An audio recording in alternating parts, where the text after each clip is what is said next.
నమస్కారం మిత్రులందరికీ, నేను మీ జర్నలిస్ట్ రమేష్ని. Welcome to RGTV Telugu news channel. KCR పైన ఏదో విధంగా ఏదో రకంగా అతన్ని పూర్తి స్థాయిలో జైల్లో ఒక్కరోజైనా జైల్లో పెట్టడానికైతే కక్ష సాధింపు చేయడానికైతే రేవంత్ రెడ్డి రకరకాల పన్నాగాలు వేసుకుంటున్నాడు. మరి వేసుకున్నప్పటికీ ఒక దొంగ ద్వారానే, ఒక లంగ ద్వారానే విచారణ జరిపిస్తారు నా మీద అని ముందటి నుంచే ఖండించి వారిని బెదిరించేలా చేశాడు. గర్జించే సింహంలాగా భయపెట్టించి మరి దూరం తిరిగేలా చేశాడు కేసీఆర్ గారు. అయితే ముచ్చని చూసుకుంటే మాత్రము మృత జననానికే కమిషన్ విచారణ లేకుండానే తీర్పు ఇస్తారా? విద్యుత్ పై విచారణ కమిషన్ కు కేసీఆర్ లేఖ.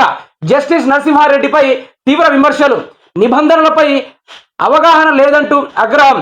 ప్రెస్ మీట్లు పెట్టి విమర్శించడంపై మండిపాటు. ఈ ఆర్సీ ఓకే చెప్పాక విచారణ కమిషన్ చట్టవిరుద్ధం. సమగ్ర పరిశీలన లేకుండానే ఇష్టారీతిగా ఆరోపణల. జస్టిస్ నరసింహారెడ్డికి ఎంక్వైరీ చేసే అర్హత లేదు. గత ప్రభుత్వంపై బురద జల్లడమే ఈ విచారణ. 12 పేజీల లేఖలో కమిషన్ పై కేసీఆర్ విమర్శలు. రామరచెర్ల ప్లాంటు ఛత్తీస్గఢ్ విద్యుత్ కొనుగోళ్లపై కూలంకషంగా వివరించిన కేసీఆర్. ఇక్కడ ముచ్చటేందంటే మిత్రులారా, మీకు తెలియాల్సింది ఒకటే, రేవంత్ రెడ్డి 5 గ్యారెంటీలను మురిపించడానికి, మర్చిపోయించడానికి రేవంత్ రెడ్డి ఆడుతున్న ఒక నాటకం ఇది. మీరు క్లారిటీగా అర్థం చేసుకోవాలి. ఇక్కడ ఏంటంటే ఎక్కడ 5 గ్యారెంటీలు ప్రజలు ఆలోచన వచ్చి ఎక్కడ ఇవ్వాల్సి వస్తుందో, అప్పు చేయాల్సి వస్తుందో తెలియక రాష్ట్రం నడిపే టాలెంట్ లేక రేవంత్ రెడ్డి రోజుకో కొత్త నాటకం ఆడుతూ ఉన్నాడు. ఊసరి వెళ్ళి పచ్చని చెట్టు ఎక్కితే పచ్చ రంగు, ఆ గోడ మీద ఎక్కితే గోడ రంగు, లేకుంటే బూడిదలో పోతే బూడిద రంగు మార్చినట్టు రేవంత్ రెడ్డి ఎక్కడ 5 గ్యారెంటీలు ఇచ్చుడు వస్తుందేమోనని ఆయన పూర్తి స్థాయిలో 5 గ్యారెంటీలు ఎక్కడ ఇచ్చుడు అవుతుందేమోనని పూర్తి స్థాయిలో రకరకాల మీద ఆయన మాట్లాడుకుంటూ వస్తున్నాడు. కేసీఆర్ని అరెస్ట్ చేయించడం ఈ రాష్ట్రంలో మామూలు ముచ్చట కాదు. ఎందుకంటే రాష్ట్రంలోనే అందరూ కిక్కిరిసిపోయేలా, రాష్ట్రం అంతా అల్లకల్లోలం అయిపోయేలాగా ఒక స్లోగాన్ ఏదైనా ఉందా అంటే కేసీఆర్ని అరెస్ట్ చేసుడు. ముందు కేసీఆర్ని అరెస్ట్ చేసే దమ్ముందా వీళ్ళకి? వీళ్ళు పక్కడబందీగా కేసీఆర్ చేసిన తప్పును నిరూపించడానికి నానా రకాల పాటలు పడుతున్నారు. ఎందుకంటే కేసీఆర్ చేసిన తప్పేం లేదు. 24 గంటల కరెంట్ ఇవ్వడం తప్పు కాదు, రైతులకు రైతు బంధు ఇవ్వడం తప్పు కాదు, రైతు భరోసా ఇవ్వడం తప్పు కాదు, రైతు బీమా ఇవ్వడం తప్పు కాదు, అదేవిధంగా కళ్యాణ లక్ష్మి ఇచ్చుడు తప్పు కాదు, రాష్ట్రం డెవలప్మెంట్ చేసుడు తప్పు కాదు. ఈరోజు దాన్ని నిరూపించడానికి కూడా రేవంత్ రెడ్డికి సిగ్గుచేటుగా ఉంది. రేవంత్ రెడ్డి పరిపాలన చేయించడం చేతగానప్పుడు, పరిపాలన ముఖ్యమంత్రి పదవిని హ్యాండిల్ చేయడం తెలియనప్పుడు ఇలాంటి విషయాలు కేసీఆర్ని జైల్లో పంపాలి, లేకుంటే కేటీఆర్ని జైల్లో పంపాలి. ఇదే విధంగా 5 సంవత్సరాలు పూర్తి స్థాయిలో గడపడానికి అయితే రేవంత్ రెడ్డి ఒక లిస్ట్ అయితే తయారు చేసుకున్నాడు. ఇప్పుడు కేసీఆర్, తర్వాత కేటీఆర్, హరీష్ రావు, బీఆర్ఎస్ ఎమ్మెల్యేలు ఇదే విధంగా నానా రకాలుగా బొక్కబోర్లో పడడానికి ప్లాన్లు అయితే వేస్తున్నాడు. నిజానికి చెప్తున్నా, రేవంత్ రెడ్డి నిజమైన ముఖ్యమంత్రి పదవిలో కూర్చొని ఉంటే ఆయన ప్రజల్ని పట్టించుకోవాల్సిందిగా నా వంతు నేను చెప్తా ఉన్నా. ప్రజల్ని పట్టించుకో, గుడిసెలున్న ఇండ్లున్నాయి వాళ్ళని పట్టించుకో, స్లమ్ ఏరియాలో చనిపోతున్న చాలా మంది ప్రజలను వాళ్ళని పట్టించుకో, జియో 46 బాధితులను పట్టించుకో, విద్యార్థులకు ఉద్యోగాలు ఇచ్చి పట్టించుకో. అసలు నీ మీద విచారణ జరిపించాలి రేవంత్ రెడ్డి. కేసీఆర్ మీద జరిపించాల్సిన విచారణ నీ మీద జరిపించాలి. 30,000 ఉద్యోగాలు నోటిఫికేషన్ లేకుండా ఎవడబ్బా సొమ్ము అనుకుంటా 30,000 ఉద్యోగాలు ఇచ్చినావు, ఎవరికి ఇచ్చినావు? దాన్ని పూర్తిసారి బయట పెట్టినవా? ఎక్కడ ప్రెస్ మీట్లో క్లారిటీగా చెప్పినవా? ఏమన్నా అంటే 30,000 ఉద్యోగాలు ఇచ్చిన ప్రభుత్వం కాంగ్రెస్ ప్రభుత్వం, అది ఎనుగోళ్ళ రేవంత్ రెడ్డి మాత్రమే అని చెప్తావు. మరి ఆ 30,000 ఉద్యోగాలు ఎట్లా ఇచ్చినావు? 2 లక్షల నుంచి 30,000 ఉద్యోగాలు మైనస్ చేసి 170,000 ఉద్యోగాలు ఇచ్చినావు లాస్ట్కి. అవి కూడా పూర్తి స్థాయిలో ఇవ్వకుండా అట్లనే పోతావు. ఇది అందరికీ తెలిసిన ముచ్చటే. ఇక విచారణ లేకుండా తీర్పు ఇస్తారా? వీళ్ళు విచారణ చేసిందే లేదు. విచారణ ఎవరు? ఒక దొంగను చూపెడతా. ఆ దొంగ ఎవరో మీకు చూడండి. ఇక ఈయన దొంగ.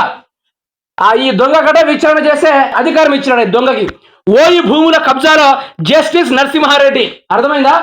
ఓయి భూములను కబ్జా చేయడానికి ఆ రోజుల్లో 2020లో ఈ జస్టిస్ నరసింహారెడ్డి ఓయి భూములను కబ్జా చేస్తూ ఉంటే దానికి తోడుగా ఉత్తమ్ కుమార్ రెడ్డి, బట్టి విక్రమార్కు, పొన్నం ప్రభాకర్ వీళ్ళందరూ కలిసి దగ్గరుండి పునాది గోడలు తవ్వించడానికి అయితే ప్రయత్నం చేశారు. ఆ దొంగ గురించి చూద్దాం ఒకసారి రండి. ఓయి భూముల కబ్జాలో జస్టిస్ నరసింహారెడ్డి. 2020లో ఓయి భూమి కబ్జా చేపట్టి నరసింహారెడ్డి భార్య ఇందిర 311 చదరపు గజాల భూమి కబ్జా. ప్రహారీ గోడ నిర్మించిన నరసింహారెడ్డి ఫ్యామిలీ, గోడను కూల్చేసిన జిహెచ్ఎంసి ఈ సిబ్బంది, కబ్జాపై ఆనాడు ఆందోళన చేసిన కాంగ్రెస్, ఓయుకు వెళ్లి భట్టి ఉత్తమ్ ఇతర నేతలు, అదే వ్యక్తికి విద్యుత్ విచారణ కమిషన్ బాధ్యులు. ఒక దొంగకి, ఒక భూమి కబ్జా చేసే ఒక దొంగకి తీసుకెళ్లి విద్యుత్ శాఖ పైన విచారణ చేయడానికి ఒక దొంగకు అధికారం ఇవ్వడం జరిగింది ఇదే కాంగ్రెస్ ప్రభుత్వం. ఇది కక్ష రాజకీయాలు మాత్రమే, ఆ విధంగా మాత్రమే ఉంది తప్ప ప్రజలను ఆదుకునే రాజకీయం అయితే లేదయ్యా. ప్రజా పరిపాలన కాదు ఇది. కక్ష రాజకీయాలు, కుట్ర రాజకీయాలు ఈ కాంగ్రెస్ వాళ్ళదైతే మనకు తెలుస్తూనే ఉంది మిత్రులారా. ఇవన్నీ సాక్ష్యమే, ఇది ఉత్తి మాచట కాదు, ముచ్చట కాదు. ఇక చూడండి, ఈడ ఉత్తమ్ కుమార్ రెడ్డి ఉండే, భట్టి విక్రమార్క ఉండే, మరి ఇక్కడ పొన్న ప్రభాకరే ఉండే. ఈ దొంగలన్నీ ఒక చోట కలిసినాక ఇక దొంగనికే చేతులు తాళం ఇచ్చినట్టు అయింది వరమే. విద్యుత్ కొనుగోళ్లపై కాంగ్రెస్ సర్కారు చేస్తున్న ఆరోపణలకు మాజీ సీఎం కేసీఆర్ స్ట్రాంగ్ కౌంటర్ ఇచ్చారు. విచారణకు హాజరు కావాలంటూ కమిషన్ ఇచ్చిన నోటీసులపై తీవ్రంగా స్పందించారు. కమిషన్ తీరుపై తీవ్ర అభ్యంతరాలు వ్యక్తం చేశారు. రాష్ట్రంలో గతంలో విద్యుత్ పరిస్థితులు, ఇప్పుడున్న పరిస్థితులు, ఛత్తీస్గఢ్ నుంచి కొనుగోళ్లపై సవివరంగా కమిషన్కు లేఖ రాశారు. ప్రత్యేకంగా జస్టిస్ నరసింహారెడ్డి వ్యవహరిస్తున్న తీరుపై కేసీఆర్ తన లేఖలో పదే ఆగ్రహం వ్యక్తం చేశారు. ఆయన ఆ పదవి నుంచి తప్పుకోవాలని ఇక డిమాండ్ చేశారు. అయితే ముచ్చట ఏంటంటే మిత్రులారా, రాష్ట్రాన్ని ఇప్పుడు ఏ రంగాల్లో కూడా ముఖ్యమంత్రి అయితే వచ్చి రాగానే మూసినది సాఫ్ చేసుడు, వచ్చి రాగానే లేనిపోని వాటి మీద ఎస్టిమేషన్ చేసుడు, ఇవన్నీ కాదు డెవలప్మెంట్ అంటే రేవంత్ రెడ్డి. ప్రజల్ని సంక్షేమంగా ఉంచడానికి, ప్రజల్ని సంతోషంగా ఉంచడానికి చేసే పనులు ఏమైనా ఆలోచనలు నీ దగ్గర ఉన్నాయా? ఉంటే చేయి, లేకుండా రాజీనామా చేయి. ఇది నా తరపున నేనైతే నేను రిక్వెస్ట్ చేసేది ఇది. రేవంత్ రెడ్డి దయచేసి, ఇంకా సహాయం అందుకోలేని చాలా మంది పేద గిరిజన ప్రజలు ఉన్నారు.